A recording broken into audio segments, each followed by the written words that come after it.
उत्तरयतं समुद्रस्य उत्तरं यत समुद्रस्य हिमाद्रशस्व दक्षिणं वर्ष्य तद् भारतं नामं भारतीय यत्र सन्नति। हमारा भारत देश जो उत्तर में हिमालय है तथा दक्षिण में समुद्र है, इस भारत देश में रहने वाले हम सभी भारतीय हैं। यहाँ उपस्थित महानुभावों एवं उपस्थित युवा शक्ति मैं हीराप्रांजल नरेश पर आप सभी के समक्ष राष्ट्रभक्ति के विषय पर अभिव्यक्त हेतु उपस्थित हुई। क्या है? जब तानाजी ने शिवाजी महाराज का सपना अपने कंधों पर उठाया था, वो है असली देशभक्ति।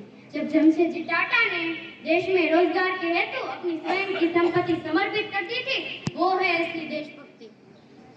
हमारे देश में जो स्वातंत्र्य वीर सावरकर है, वो कहते हैं देव और देव के बीच देश आता है।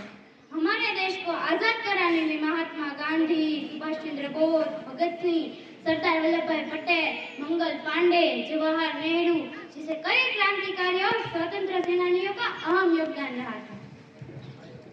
मैं उस देश की नागरिक हूँ जहाँ छत्रपति शिवाजी महाराज और सम्राट अशोक जैसे राजा थे। मैं उस देश की नागरिक हूँ जहाँ हर 50 मील पर लोगों का पहनावा मजहब बदला जाता है। मैं उस देश की नागरिक हूँ जहाँ डाल डाल पर सोने की चिड़िया पाई जाती है। मैं उस देश की बेटी हूँ जहाँ अपने भूगोल से पहले इस ब्रह्मांड के भूगोल का समझ आया था। अटल बिहारी वाजपेयी जी ने कहा था कि भारत का भूमि का टुकड़ा नहीं है, एक जीता जागता राष्ट्र पुरुष है। अटल जी ने कहा था कि ये वंदन की धरती है, अभिनंदन की धरती है, ये अर्पण की भूमि है, ये तर्पण की भूमि है। इसकी नदी नदी हमारे लिए गंगा है, इसका कंकड़ कंकड़ हमारे लिए शंकर है।